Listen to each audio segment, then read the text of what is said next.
Once in a while you think you've hit gold, but instead you've hit a giant chunk of gold-plated poop.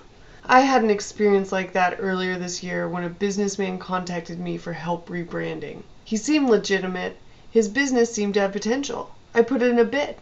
Always come in high, you know. Negotiations come next. He took it. I was stoked. I worked for him for a number of weeks. He had assistants, so I wasn't worried he would stiff me. One day I finally got him to sit down and look at his cash flow. I told him straight up. He was losing money. Something had to change. He didn't want to hear it.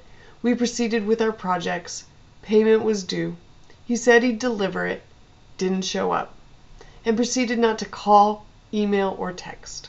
For days. I called and left messages. I emailed. I had my boyfriend call. Nothing. My boyfriend said we needed to show up at his office. We did. He was visibly upset to see us. He had a million excuses for his lack of communication and payment.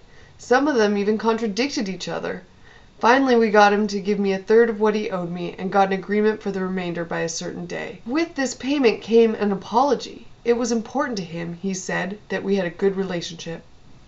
The due date for the second payment came and went, but every few days when I would inquire about it, he would respond. And finally, he had the money. He would deliver it. Again. He didn't show up. Again. And again, he disappeared. Stopped emailing, calling, and texting. I couldn't believe it. What did he think? That I would just leave him alone this time? We went to his office. His assistant opened the door, called Sad Sack, and got him there. He burst in, ordering us to leave, threatening to call the cops. We stood our ground. Quite a scene later, we left, check in hand. That check didn't clear. He called, told me it was a bank problem, that he had gotten me a certified check. I burst into tears. I thought I was done with him.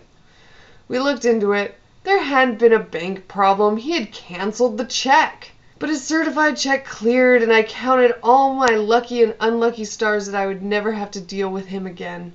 But, self-employed as I am, I tread carefully now, knowing that around every corner there may lurk someone dishonest waiting to take advantage of me.